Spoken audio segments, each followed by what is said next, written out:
दलितलाई छुवाछुतबाट मुक्त गराउन चाहेको नाटक विमोक्ष। आलिशान भवनको शान्त कोठामा 70 वर्षे दमकी बिरामी रश्मिदेवी बस्नेत अर्थात् मुमा हजुर चुरुडको धुवासँगै कसैको प्रतीक्षामा छिन्।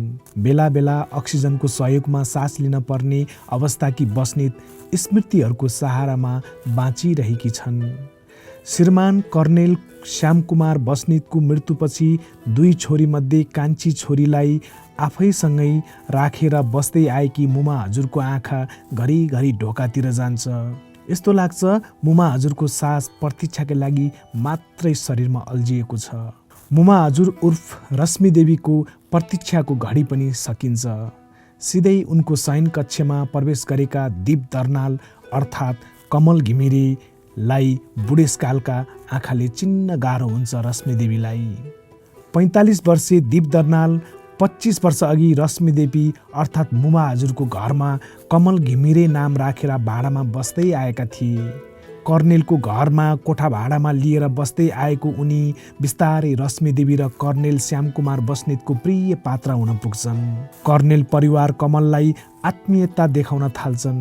परिवारको सदस्य जस्तै गर्छन्। कमलबाट घरायसी काममा सघाइ माग्छिन् रश्मिदेवी। कर्णेलको अभाव बिस्तारै कमलको सहयोगमा देख्न थालेपछि रश्मिदेवी कमललाई प्रेम गर्न थाल्छिन्। सेनामा कार्यरत कर्णेल घरमा भन्दा बाहिर खुसी भएको महसुस गरेकी रश्मिदेवीले आफ्नो खुसी कमलमा देख्न थाल्दै जाँदा प्रेम झन्झन गहिरिन्छ। कमल पनि आफूलाई बिर्सिएर रश्मिदेवीको प्रेममा डुब्दै जान्छन्। एक दिन गाउँबाट दीप दर्नालको बहिनी दाजु खोज्दै आएपछि रश्मिदेवी र कर्णेलको नजरमा कमल दलित भएको पर्दाफास हुन्छ। कोठाबाट निकालिन्छन् उनी अर्थात् कमल। दलितले घर बिटोलियो भनेर कर्णेलका बाआमाले घरलाई चोख्याउँछन्। थर ढाँटेर भाडामा बस्दै आएको दीप पश्चातापका साथै सत्य भन्ने अटुटका साथ बाहिरिएको हुन्छ, जसलाई भेट्न रश्मिदेवी जीवनको अन्तिम घडीमा समेत रोमाञ्चित थिइन्। तर पुरानै कमल फर्किएको हेर्ने रहर हुँदा हुँदै पनि कमल दीप दर्नाल भएर फर्किएको थियो। करिब 20 वर्षपछि दीप उर्फ कमल रश्मिदेवीलाई भेट्दैछन्। 20 वर्ष अगाडि भाडामा बस्ने कमलसँगको प्रेम बिर्सिन सकेकी छैनन् रश्मिदेवीले। तर दीप आफू दलित भएका कारण अपमानित भएर निस्कनु परेको दृश्य पनि बिर्सन सक्दैनन्। आफू बसेकै कारण कर्णेलको बाआमाले घरमा रुद्री लगाएर चोखाएको बिर्सन सकेको छैनन्। थर लुकाएर बसेकोमा उनी पछुताइरहेका छन्। दलित भएकै कारण अपमानित हुनु परेका दीप आफूलाई प्रेम गर्ने रश्मिदेवीलाई प्रेमिका मान्न चाहँदैनन्। तर बुढेसकालको अन्तिम दिनसम्म पनि प्रेम ठानेर कमल अर्थात् दीपलाई सम्झेकी रश्मिदेवी जातलाई बीचमा ल्याएर प्रेमको अर्थलाई गलत नअर्थ्याउन अनुरोध गर्छिन् र जातका कारण टाढिएको प्रेमी दीप अर्थात् कमललाई आफ्नो प्रेम स्वीकार्न अनुरोध गर्छिन्। पछिल्लो समय दलितले थर फेरेर सहरमा बस्दै आउनुपर्ने बाध्यता र दलित हुँ भनेर चलिआएको थरबाट कोठा नपाउनुको दुःख अझै पनि छ। के मुमा हजुरले आफ्नो पुरानो प्रेमीलाई सजिलै भेट्टाउँछिन्? के दीप दर्नाल कमल घिमिरेबाट मुक्त हुन सक्छन्? के जातीय छुवाछुतकै कारण उनीहरूको प्रेम असफल भएको हो? यिनै कथानकमा पात्रहरूले नाटक विमोक्षभित्र सङ्घर्ष गरेका छन्, जसलाई लेखेका हुन् रङ्गकर्मी घिमिरे युवराजले। घिमिरे युवराजले दलित दीप दर्नाल र गैर दलित रश्मिदेवी बस्ने जस्ता पात्र मार्फत उठाइएको जातीय छुवाछुत मुद्दामा आधारित नाटक विमोक्ष हेरिरहँदा आफ्नो थर जस्ताको तस्तै भन्दा कोठा नपाएर अदालतको ढोका ढकढकाउन पुगेकी अभियन्ता तथा पत्रकार रूपा सुनार सम्झनामा आइरहन्छन्। लकडाउन आसपास सुनारले कोठा नपाउँदा सहरमा दलितले थर नलुकाई बस्न कति गाह्रो छ भन्ने यथार्थ बाहिरिएको थियो। दलित भएकै कारण प्रेममा असफल पार्न मारिएका नवराज विकहरू सधैँलाई भेरीमा डुबे। प्रेम गरेकै कारण अजित मिजारहरू शिक्षण अस्पतालमा लास भएर थन्किए। यस्ता धेरै उदाहरण छन् जसले दलित भएकै कारण प्रेममा असफल मात्रै हुनु परेन, ज्यान पनि गुमाउनु पर्यो। 21औं शताब्दीको तेस्रो दशकमा पनि जातीय विभेद र उत्पीडनका कारण नेपाली समाज बदनाम छ। हत्या, हिंसा, बलात्कारदेखि आत्महत्यासम्मका घटनाका पछिल्तिर जातीय विभेद नै प्रमुख कारणको रूपमा देखिएका छन्। दिनहुँ जसो घट्ने घटनाहरूको अन्तर्यमा अदृश्य जातीय विभेदकारी मानसिकताले नै मुख्य रूपमा काम गरेको छ। यसमा कुनै दुई मत छैन। मानसिक रूपमा गरिने विभेद कहीँ पनि देखिँदैन, किनभने यसको कुनै निश्चित लिङ्ग र पहिचान हुँदैन। जातका कारण कोठा नपाउने, प्रेम र विवाहको नाममा मारिनुपर्ने, समाजमा विभिन्न किसिमले जातीय छुवाछुत हुने, पढे लेखेका शिक्षितले पनि विभिन्न आशयले जातीय विभेद गर्ने जस्ता कार्य अहिले चलिरहेकै छ।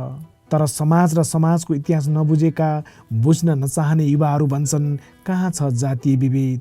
यस सम्बन्धमा घिमिरे युवराज भन्छन् म बाँचिरहेको समाजमा यी विषय भयानक समस्याका रूपमा चलायमान छन्। म व्यक्तिगत रूपमा वा नाटक समूह मार्फत सामाजिक आन्दोलनहरूमा शरिक भइरहँदा झन् महसुस भएर यी विषयलाई समाएको हुँ। आजको सङ्घीय लोकतान्त्रिक गणतन्त्रात्मक नेपालमा पनि अन्तर्जातीय विवाह वा अन्तर्जातीय प्रेम सम्बन्धको न्युमा समाजले नवराज विक, अजित मिजार, सेते दमाईहरूको ज्यान लिइरहेको छ। 21औं शताब्दीको कथित सभ्य समाजमा किन दलित समुदायका सार्वभौम नागरिकहरू एकपछि अर्को बर्बरतापूर्ण आक्रमणको शिकार हुँदैछन्। 6 जनाको ज्यान लिने गरी रुकुम चहोर जहारीमा गत जेठमा भएको कहाली लाग्दो घटना मात्रै होइन, त्यस यता लकडाउन अवधिमा धनुषाका शम्भु सदा, राजु सदा, सप्तरीका त्रिभुवन राम, सुखदेव खङ, सिरालहानका रोशन राम, मोरङ विराटनगरका राजेश ऋषिदेव, रौतहटका निरञ्जन बम, विजय राम, रूपन्देहीका अङ्गिरा पासी, कैलालीको जानकी नगरपालिकाका अरुण दास लगायत दर्जनौँको विभत्स तरिकाले हत्या भएको छ।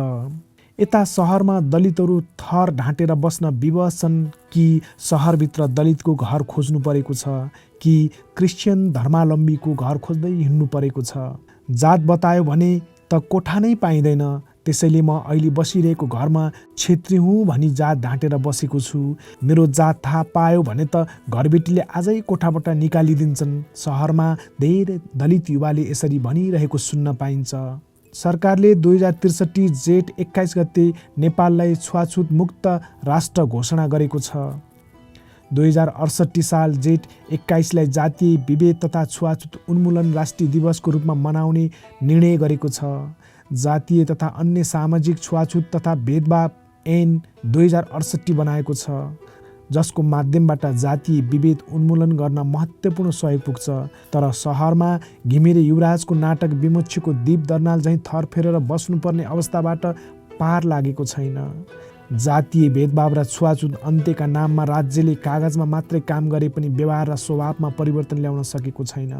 नाटकमा विगत र वर्तमान बीचको द्वन्द्वलाई कलात्मक तरिकाले देखाइएको छ। वर्तमानबाट विगतमा जाँदा सुरुमा दर्शकहरू झुक्किन सक्छन्, तर बिस्तारै उनीहरूले कथाको मेसो पाउनेछन्। 2 दशकदेखि नेपाली नाट्यकर्ममा क्रियाशील घिमिरे युवराज नाटकमा अभिनय, निर्देशनका साथै लेखनमा पनि सक्रियता देखाउँदै आएका छन्। जातभन्दा माथि प्रेम हो र त्यसैमा मोक्ष प्राप्तिको चाहना राखेर उजागर गर्ने नाटक विमोक्ष फागुन 17 गतेदेखि 32 पुतली स्थित शिल्पी थिएटरमा मञ्चन भइरहेको छ। परिकल्पना तथा निर्देशन प्रवीण खतिवडाको रहेको विमोक्ष नाटक कृतिमाथि उनी भन्छन् पछिल्लो समयमा नाटकै रूपमा लेखिएको अत्यन्तै सुन्दर कृति हो विमोक्ष।